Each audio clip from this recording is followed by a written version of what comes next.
5টা 6টা থেকে একটা মহিষমারি জায়গা, যেটা আমাদের জয়নগর পুলিশ স্টেশনের মধ্যে পড়ে, ওখানে একটা ল অ্যান্ড অর্ডার সিচুয়েশন তৈরি হয়েছিল, যেটাতে একটি নাবালিকা মেয়ে, ওর বডি পাওয়া গেছিল, ওটা নিয়ে একটা ভালো ল অ্যান্ড অর্ডার হয়েছিল। ওটাতে আমরা সবাই গেছি, ওটাকে অ্যাটেন্ড করেছি। অ্যাটেন্ড করার পর এই যে একটা মর্মান্তিক যে ঘটনাটা ঘটলো, এর পরিপ্রেক্ষে আমরা সবাই গেছি, ওখানে গিয়ে ল অ্যান্ড অর্ডার কন্ট্রোল করেছি। বিভিন্ন মহলে বিভিন্ন ক্ষেত্রে আমরা দেখেছি কিছু আমাদের বিভ্রান্তি ছড়ানোর চেষ্টা হয়েছে, কিছু অপপ্রচার ছড়ানোর চেষ্টা হয়েছে। আজকে আমি আপনাদের মাধ্যমে পুরো ঘটনাটা কি হলো ওটাকে আপনাদের সামনে তুলে রাখতে চাই, একটা পার্টিকুলার টাইম লাইন আপনাদের সামনে দিতে চাই, যেটাতে অনেক কিছু গল্প স্পষ্ট হবে। প্রথমে বলি, গতকাল বিকেল 5টা 5:30 আনুমানিক একটি মেয়ে, যার বয়স 10 বছর, ক্লাস 4-এ পড়ে, ও মহিষমারি হাট, আমাদের জয়নগর থানার ওখানে ওর বাবার একটা দোকান থাকে, দোকান থেকে ওখানে পড়াশোনার জন্য বেরোয়। বেরিয়ে বাবা যখন লাস্টে 8টা নাগাদ বাড়ি যায়, বাড়ি গিয়ে দেখে ওর মেয়েটি আসেনি। তখন স্বাভাবিক বাড়ির লোকের একটু চিন্তা হয়। ওরা ওখানে ইমিডিয়েটলি আমাদের পাশে মহিষমারি একটা ক্যাম্প আছে, ক্যাম্পে গিয়ে এই অভিযোগটা জানায় কি ওর মেয়ে সাধারণত ডেলি ফেরত আসে, কিন্তু আজকে আসেনি, সুতরাং ওরা ডাউট করছে কি ওনার মেয়েটি মিসিং হয়েছে।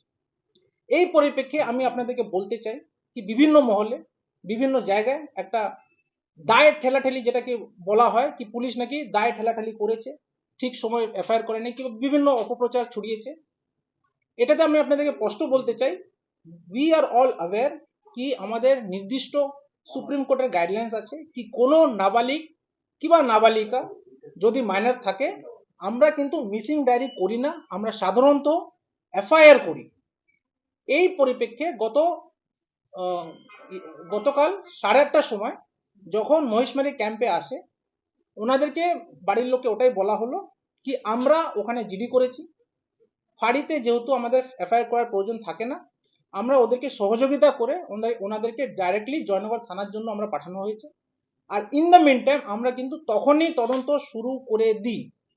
তদন্ত আর এফআইআর সঙ্গে কোনো যুক্ত নেই, আমরা ইনভেস্টিগেশন এনকোয়ারি শুরু করি, কোথা থেকে গেল, কে ছিল লাস্টে, এই সব দিক দিয়ে আমরা খতিয়ে দেখা শুরু করি। বাড়ির লোক, বাবা, এরা সবাই জয়নগর থানায় রাত 11টা 20-তে ওনারা আসেন। তখন এখানকার আইসি জয়নগর উনি এখানেই ছিলেন, ওনার প্রবলেমটা শোনেন। ইন দ্য মিন টাইম এর আগেই ফাঁড়ির যে ভারপ্রাপ্ত যে ইনচার্জ আছে, ওর আইসির সঙ্গে যোগাযোগ করে, আমরা ব্যাকগ্রাউন্ডে কে করতে পারে এই ইনভেস্টিগেশন করাটা শুরু করি। ইনভলভমেন্ট পেয়েছি। আমি আপনাদেরকেও বলি, যেভাবে টাইমলাইন আপনাকে দিলাম, investigation was done step by step. আমরা স্টেপ বাই স্টেপ ইনভেস্টিগেশন করেছি।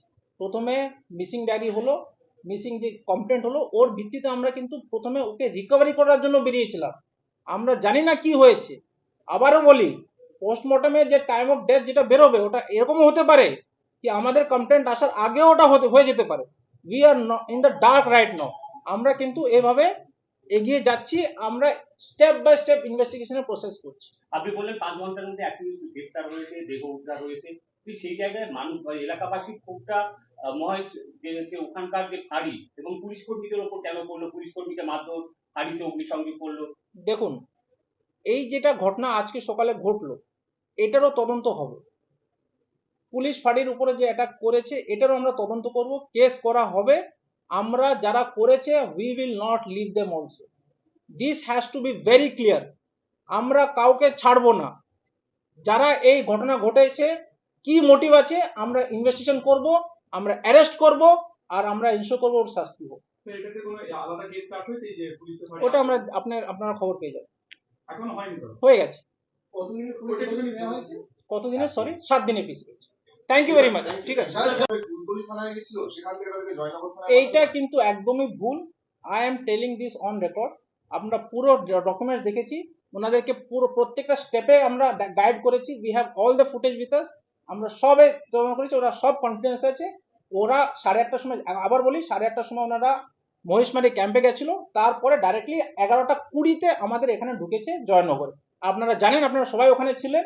এখান থেকে মোটামুটি 1 থেকে 1.5 ঘন্টা সময় লাগে।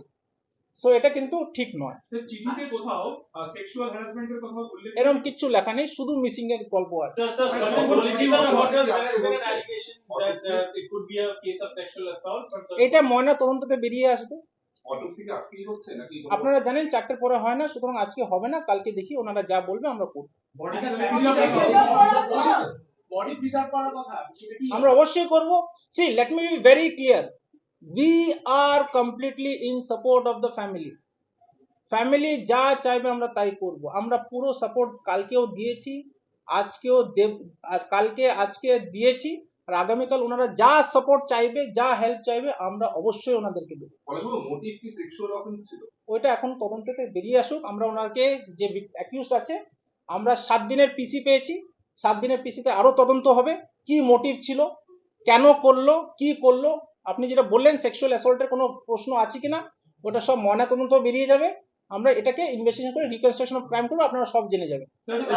কোনো রকম পূর্ব পরিচয় ছিল? কালকে হবে, দেখা যাবে, পূর্ব কোনো পরিচয় ছিল? সব তদন্ততে বেরিয়ে। এসপি সাহেব আপনি একটা বলছেন বডি উদ্ধার হলো, বডি উদ্ধার হলো যখন, আপনারা জানেন বয়স 9 বছর, এক্ষেত্রে দাঁড়িয়ে আপনারা কেন পক্সো অ্যাক্টে মামলা করলেন? দেখুন, POCSO act there has to be substantial evidence of sexual assault. আমরা বডিটা, দুর্ভাগ্যবশত আমরা বডিটা পেয়েছি, so it is a clean cut কি ভাই, যাই হোক আপনারা জানেন ইটস এ ভেরি মর্মান্তিক সিচুয়েশন। সুতরাং আমরা এখন এই মাত্র যা আমাদের কাছে ইনভেস্টিগেশনে এসছে, আমরা স্টেপ বাই স্টেপ প্রসেস করছি।